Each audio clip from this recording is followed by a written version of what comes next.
Hello everyone, I hope you're all having a great day. Today I'm going to be reviewing the Stitched in Style Frankie Stein doll. She came out in last October, so October of 2023, and I believe she was $50. I'm not sure. I'm recording this in August of 2024, so the prices could just be from the secondhand market. I don't know why it took me so long to review her. Because I got her as soon as she released, but I think just new dolls came out that I wanted to, oh my gosh, I wanted to review. And so she just kept being put on the back burner. But here she is. I actually was really excited for her, and when she arrived, I thought that dress was so familiar. And it was because it reminded me of the Sweet 1600 Frankie.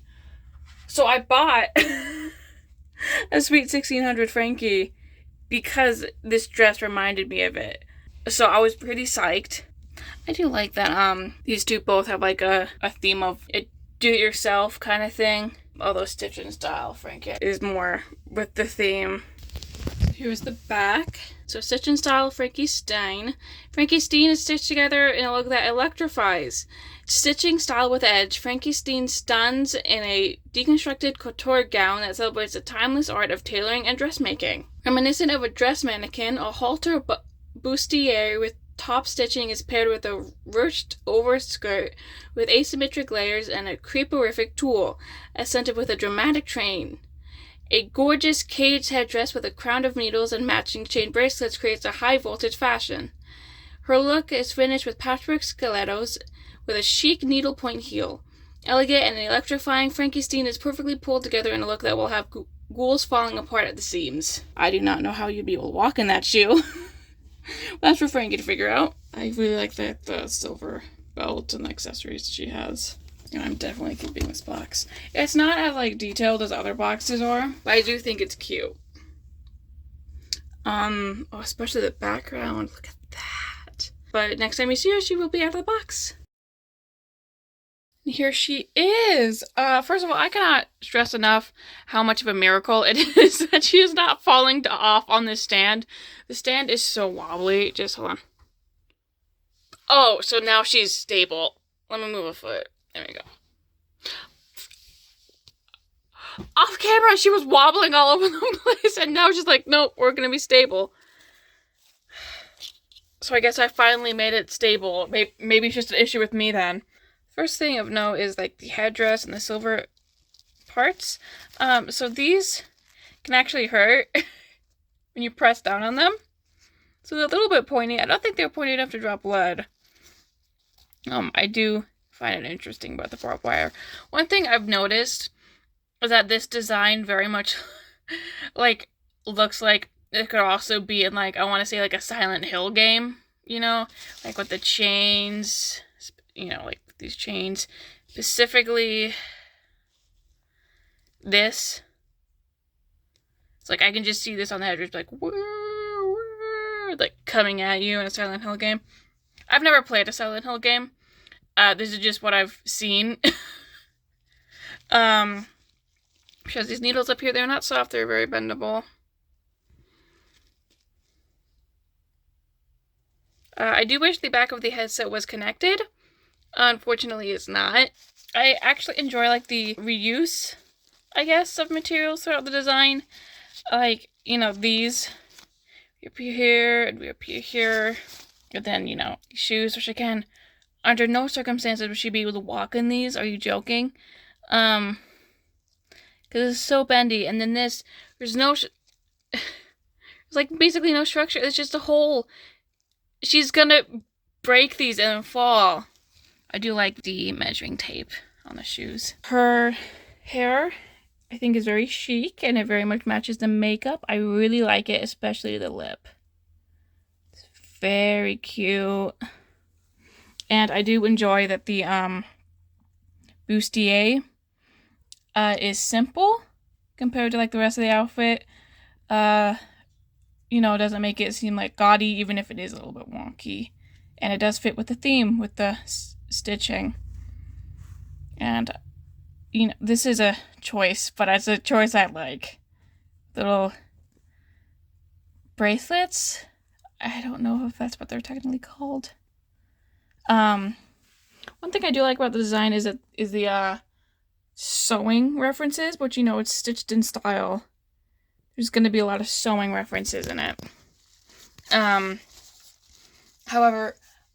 the thing I don't like about this design is, and like, I understand it, but like this poofy, one, it seems like a waste of materials, and two, seems like it wasn't, like, it very much gives the impression of, like, you know, something that, like, an amateur would do with sewing.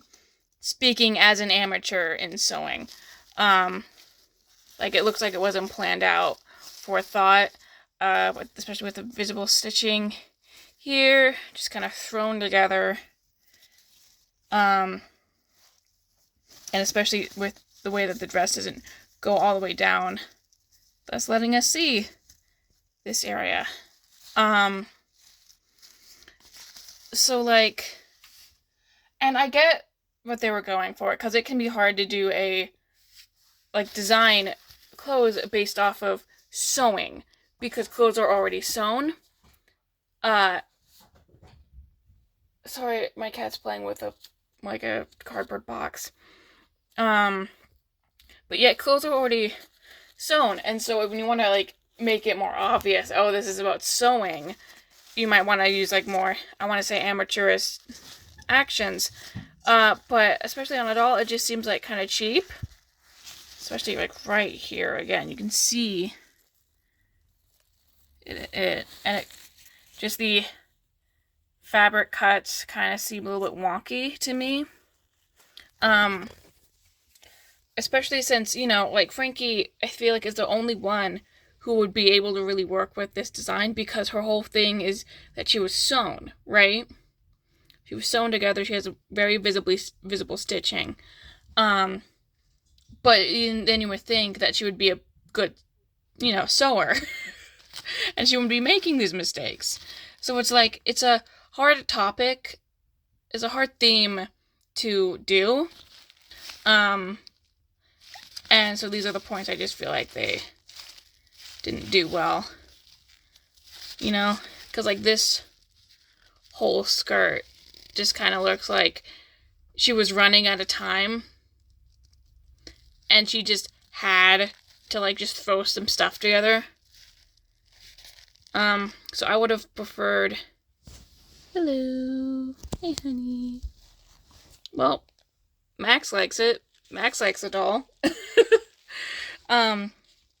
But I would have preferred that they just, like, gone in with the sewing aesthetic, more so with, like, you know, the needles, the scissors, and even, like, the pincushion. And I guess this could be considered, like, a pincushion, but I feel like we would have needed pins, like, in there. Even just, like, pins coming off of here would have made it more, like, oh, okay, you know? But back to the hair. She has a little cute bun. I am not good with doll hair, and so a lot of my dolls, I'm glad that I got her firsthand. Because if I got her, like, secondhand 10 years from now, the bun probably would not be in nearly as good shape. And then it used to have to stay like that, because I wouldn't know how to fix it. Again, I really like the bangs. I heard, like, people on the internet say, like, gosh, I hope the bangs aren't crooked or anything. They're not, as far as I can tell. They look very chic. I really like Frankie with bangs.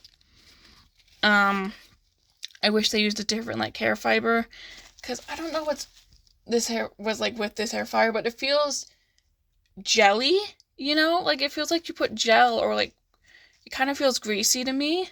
And so I think, gosh, really? I just unboxed her. Do I need to wash her hair? But, like, I think, despite my criticisms with her, you know, I think she's a good doll.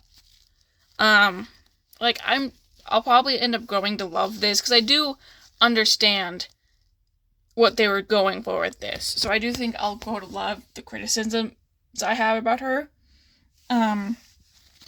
So I do believe she's worth $50.